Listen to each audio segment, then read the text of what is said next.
दिल्ली में कॉकरोच जनता पार्टी के बानी अभिजीत दिपके ने कहा है कि कुछ वक्त दिया जाए जिसके बाद आइंदा के लाहे अमल से आगाह किया जाएगा।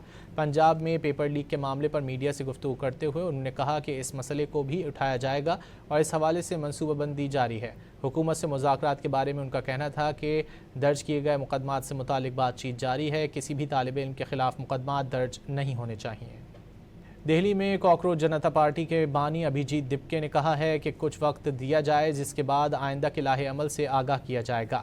पंजाब में पेपर लीक के मामले पर मीडिया से गुफ्तगू करते हुए उन्होंने कहा कि इस मसले को भी उठाया जाएगा और इस हवाले से मनसूबाबंदी जारी है। हुकूमत से मुज़ाकरात के बारे में उनका कहना था कि दर्ज किए गए मुकदमात से मुतालिक बातचीत जारी है, किसी भी तालिब इल्म के खिलाफ मुकदमात दर्ज नहीं होने चाहिए। प्रोटेस्ट खत्म हो चुका है, आगे की क्या रणनीति? आगे की रणनीति हम बताएंगे, जल्दी बताएंगे। और तो पंजाब पेपर लीक को लेकर कुछ कहेंगे सर? उस पर भी करेंगे, हम बोलेंगे, हम उसी के पर प्लानिंग कर रहे हैं अभी। और चलिए, आगे कुछ सरकार से कुछ आपकी बातचीत रही है आगे के लिए? मतलब जो केसेस हो रहे हैं उस पर बातचीत चल रही है, किसी भी जो भी स्टूडेंट है किसी पर भी केस नहीं लगनी चाहिए। प्रोटेस्ट खत्म हो चुका है, आगे की क्या रणनीति? आगे की रणनीति हम बताएंगे, जल्दी बताएंगे। और तो पंजाब पेपर लीक को लेकर कुछ कहेंगे सर? उस पर भी करेंगे, हम बोलेंगे, हम उसी के पर प्लानिंग कर रहे हैं अभी। और चलिए, आगे कुछ सरकार से कुछ आपकी बातचीत रही है आगे के लिए? मतलब जो केसेस हो रहे हैं उस पर बातचीत चल रही है, किसी भी जो भी स्टूडेंट है किसी पर भी केस नहीं लगनी चाहिए।